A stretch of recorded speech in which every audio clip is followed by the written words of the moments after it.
तो फ्रेंड्स, जो HCS का एग्ज़ाम था, HPSC HCS का GS का, उसकी सेकंड जो पार्ट है वो आंसर की का मैं आपके लिए लेकर के आई हूँ। तो इसमें 51 से लेकर के 100 तक के क्वेश्चन हम करेंगे डिस्कस। पहले फर्स्ट 50 के आंसर्स किए थे, तो ऑफिशियल आंसर की के अकॉर्डिंग ही ये आंसर्स हैं। बिल्कुल जल्दी जल्दी जो है इसमें करते जाएंगे, आप अपने आंसर्स मैच करते जाना। 51 का जो क्वेश्चंस था, इसमें भी जो है स्टेटमेंट दी गई थी, आपको बताना था कि इनमें से कितनी स्टेटमेंट जो है करेक्ट हैं। तो इसमें से इन तीन में से बताना था कितनी स्टेटमेंट करेक्ट हैं। तो इसका ऑप्शन बी आपका करेक्ट आंसर था, only 2 statement are correct. 52nd में फिर था आपका, फिर से मैच करने वाला था इसमें। तो इसके अकॉर्डिंग बताना था कि कितने पेयर जो है सही मैच्ड हैं इनमें से। तो ओनली 2 इसका करेक्ट आंसर है, बी। 53rd का जो करेक्ट आंसर है, मैं सिर्फ आंसर बताऊंगी क्योंकि बहुत लंबी वो फर्स्ट पार्ट चला गया था। तो ओनली 1 पेयर इसमें करेक्ट है, 53rd का ए।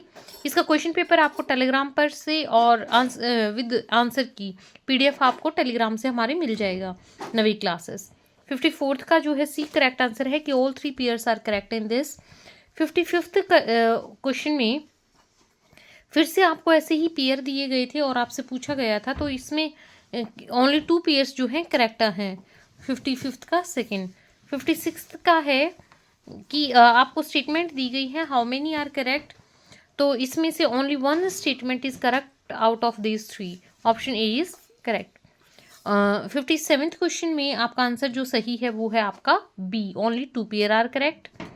अगला 58th क्वेश्चन में भी आपका जो है ओनली 2 पेयर आर करेक्ट, ये ठीक है, 58th का बी। 59th क्वेश्चन में कि फिर से पेयर दिए गए हैं। मोस्टली क्वेश्चंस में आपको स्टेटमेंट या पेयर्स ही आए हैं बस। तो 59th क्वेश्चन में ए करेक्ट है आपका कि only 1 pair out of these 3 is correct. And अगले में 60th क्वेश्चन में सी आपका करेक्ट आंसर है, all 3 pairs are correct. 61st question में आपका सी करेक्ट आंसर है, ऑल 3 करेक्ट। 60th में भी, 61st में भी सी करेक्ट है। 62 का जो है बी करेक्ट है कि only 2 statements out of these 3 are correct. Next is 63rd question. इसमें आपका करेक्ट आंसर जो रहेगा 63rd में वो है आपका C, all these 3 statement are correct. 64th में भी all these 3 statement are correct. जो आपको स्टेटमेंट दी हुई हैं इनमें तो सारी की सारी जो स्टेटमेंट्स हैं वो बिल्कुल सही हैं। 65th में जो है, इसमें आपको 4 स्टेटमेंट दी गई थी।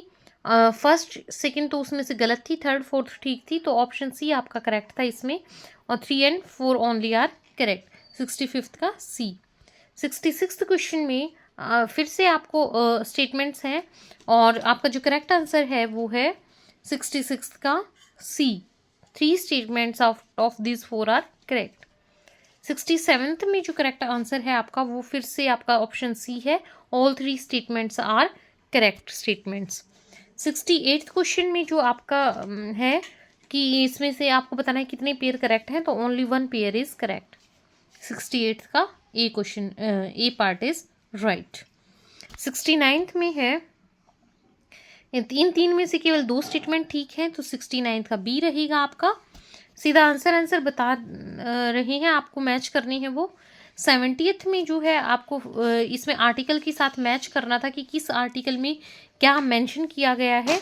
तो ऑप्शन जैसे आर्टिकल 263 किससे रिलेटेड है, इंटरस्टेट काउंसिल से रिलेटेड है। आर्टिकल 226 जो है हाई कोर्ट से। आर्टिकल 239 जो है वो यूटी से। और 280 आर्टिकल में फाइनेंस कमीशन। तो आपका जो करेक्ट आंसर होएगा वो हो जाएगा आपका ऑप्शन ए। इसका ए का थर्ड, बी का सेकंड, सी का फोर्थ एंड डी का फर्स्ट। 71st क्वेश्चन में फिर से आपको मैच करने थे पेयर और उसके अकॉर्डिंग बताना था कि क्या जो है सही आंसर बनेगा। तो इसमें आपका second schedule of Indian constitution, इसमें किस चीज़ का जिक्र है, इसमें कैग का है, ऑप्शन सेकंड। 5th शेड्यूल में administration of scheduled areas. 9th schedule में land reform laws and 10th schedule में एंटी डिफेक्शन लॉज। सो आपका जो करेक्ट आंसर इसमें हो जाएगा वो हो जाएगा आपका ऑप्शन सी, 71st का। 72nd क्वेश्चन की तरफ चलते हैं। इसमें ऑपरेशंस बताए थे किस चीज़ से रिलेटेड हैं ये ऑपरेशंस।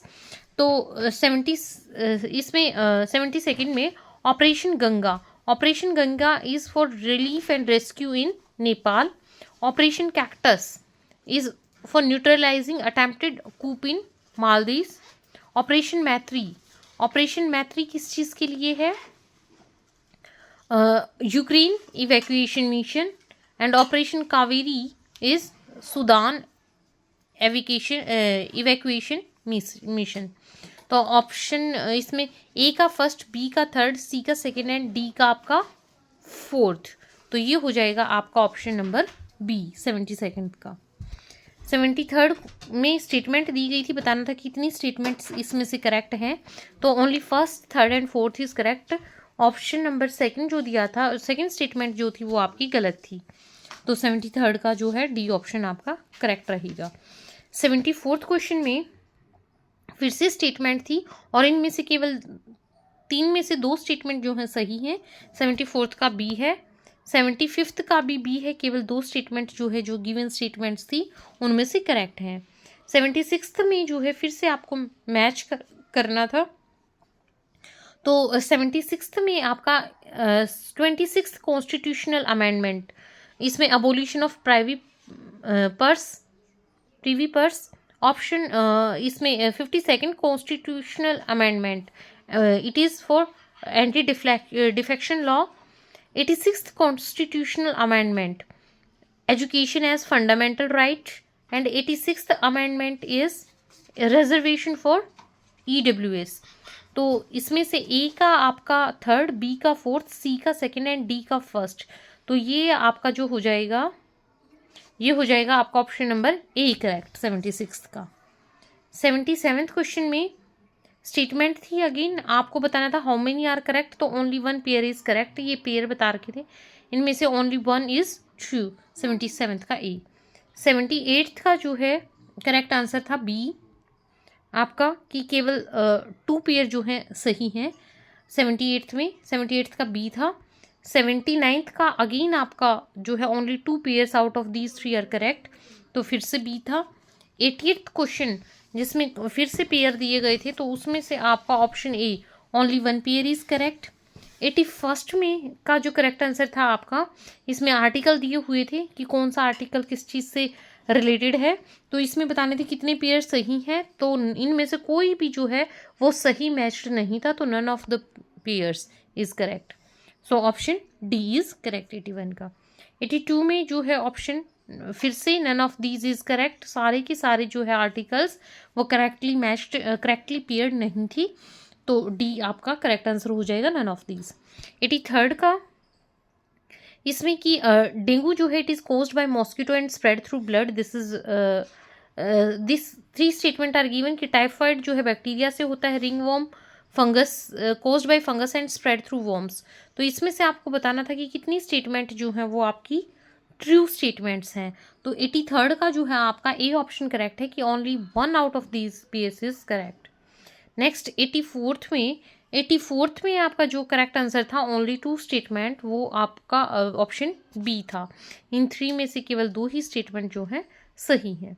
85th का जो करेक्ट आंसर है आपका, वो है आपका option number B. Again both statement first and second are correct, लेकिन सेकंड जो है फर्स्ट स्टेटमेंट की करेक्ट एक्सप्लेनेशन नहीं है कि ब्लड आर्टरीज जो होती हैं दे हैव थिक वॉल्स, क्योंकि वो आर्टरीज जो हैं वो हार्ट से ब्लड को लेके जाती हैं, तो उनकी वॉल्स जो हैं वो थिक होती हैं ज़्यादा प्रेशर झेलने के लिए।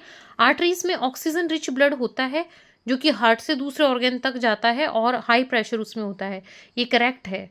तो but statement second is not the correct explanation of first. ये इसका 85th का बी ऑप्शन आपको दिया हुआ था। 86th का जो करेक्ट आंसर आपको दिया हुआ था इसमें हाइड्रोजन के रिगार्डिंग, तो उसमें आपका ऑप्शन नंबर बी फिर से करेक्ट था कि both statements are true but second is not the correct explanation of first. 87th question में जो है आपका फिर से बी आंसर करेक्ट था, only 2 pairs out of these 3 are correct. Next आपको फिर से स्टेटमेंट दी गई थी और इसमें फिर से आपको पूछा गया था कि कौन सी स्टेटमेंट करेक्ट है, तो दोनों ही करेक्ट है, लेकिन सेकंड जो है करेक्ट एक्सप्लेनेशन है फर्स्ट का। उसमें भी एक क्वेश्चन में और सिली मिस्टेक हो गई थी कि जो नो करेक्ट एक्सप्लेनेशन है उसमें बोला गया था कि ये जस्ट ए मिनट, जो वो एक आर्टरीज वाला क्वेश्चन था, तो उसमें आप आंसर मैंने ऑप्शन सही बताया था, उसके हिसाब से आप देख लीजिएगा एक बार। 87th का आपका बी हो गया, only 2 pairs are correct. 88th question की तरफ चलते हैं। इसमें option A is correct, both statements are correct and second is the correct explanation for first statement. Next is consider the following pairs. Plane mirror, concave और convex mirror किसके द्वारा use किया जाता है?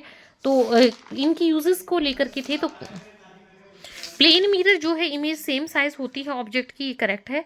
Concave mirror rear view mirror use होता है, no it is used as a used by dentists और headlights में होता है, लेकिन रियर व्यू मिरर कन्वेक्स होता है।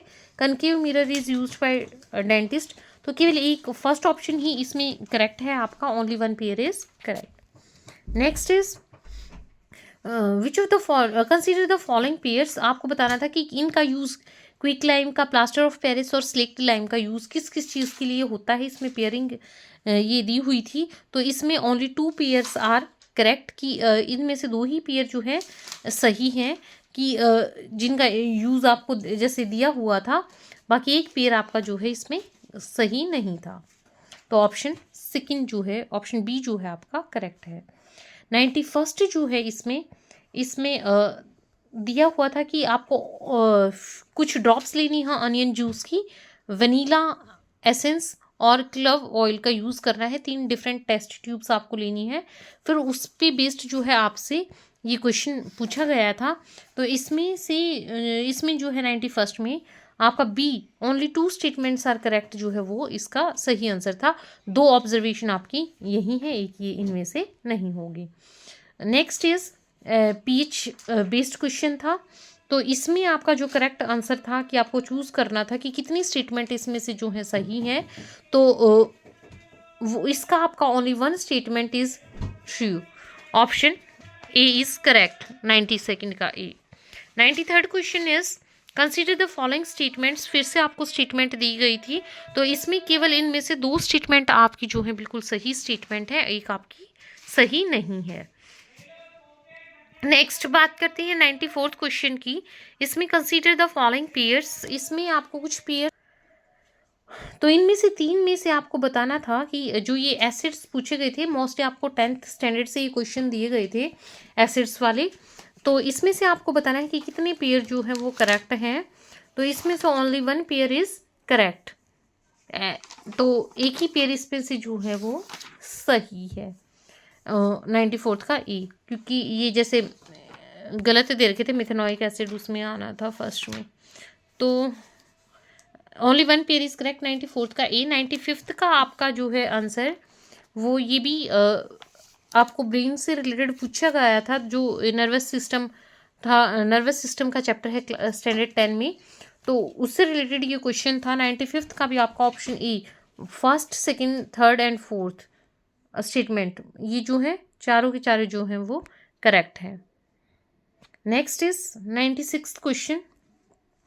इसका करेक्ट आंसर है आपका B, option 1 and 2 only are correct कि एड्रेनलिन जो है उसका क्या which of the following function, उससे क्या जो है इन्फ्लुएंस होता है तो इसके सिक्रीशन से। तो बताना था ऑप्शन 1 एंड 2 इसका करेक्ट आंसर हो जाएगा। 96th का जो करेक्ट आंसर हो जाएगा वो बी होगा कि 1 and 2 are correct. 97th question है। इसमें स्टेटमेंट दी गई थी एनारोबिक ब्रेकडाउन, ये भी लाइफ प्रोसेस से ही क्वेश्चन आया था आपका 10th स्टैंडर्ड से। Anaerobic breakdown of glucose in cells result in the formation of which compound. तो इसमें एनारोबिक रेस्पिरेशन में आपको बताना था कि जो प्रोडक्ट होता है वो क्या होता है। तो lactic acid and carbon dioxide, option D second and third जो है करेक्ट आंसर है 97th का डी। 98th क्वेश्चन है ड्यूरिंग यूरिन फॉर्मेशन इनमें से कौन सा सब्सटेंस जो है रीएब्जॉर्ब होता है फ्रॉम द इनिशियल फिल्ट्रेट। तो कुछ 4 ऑप्शन इसमें दिए गए थे, तो इसमें से क्या क्या एब्जॉर्ब हो जाता है, सॉल्ट एंड वाटर। तो option B is correct. Next is 99th question, consider the following statement. आपको बताना था कि plant hormone, which of the following plant hormone help in promoting growth in plants. तो ग्रोथ को प्रमोट कौन सा hormone इनमें से करता है, ये पूछा था। तो ऑक्सिन ग्रोथ को करता है प्रमोट। बाकी जैसे कोई ये सेल डिवीजन में करता है और कोई ग्रोथ को इनहिबिट करता है, बट ग्रोथ को प्रमोट कौन करता है, सिर्फ ऑक्सिन हार्मोन। ऑप्शन डी इसका करेक्ट है। लास्ट क्वेश्चन है 100th क्वेश्चन। दो स्टेटमेंट आपको अगेन दी गई है। Length of small intestine differs in various animal depending on the food they eat. Herbivores में लॉन्गर स्मॉल इंटेस्टाइन होती है सेल्यूलोज को डाइजेस्ट करने के लिए। फिर 10th स्टैंडर्ड से ही सारे क्वेश्चंस आए हैं, तो साइंस के क्वेश्चंस जो हैं, तो इसमें बोथ स्टेटमेंट्स आर करेक्ट, क्योंकि स्मॉल इंटेस्टाइन की लेंथ जो है डिफर करती है, और जिनकी को जैसे पचाने के लिए ज़्यादा वो चाहिए सेल्यूलोज को पचाने के लिए, तो स्मॉल इंटेस्टाइन की लेंथ ज़्यादा वो हर्बीवोरस में होती है। तो इसी के साथ जो है इस पेपर का डिस्कशन कंप्लीट हुआ, और इसकी जो पीडीएफ है वो आपको हमारे टेलीग्राम चैनल नवी क्लासेस से मिल जाएगी। आप हमें वहाँ ज्वाइन कर लेना। यहाँ पर भी आप हमारे चैनल को सब्सक्राइब कर लेना। वीडियो को लाइक ज़रूर करना। Thanks for watching this.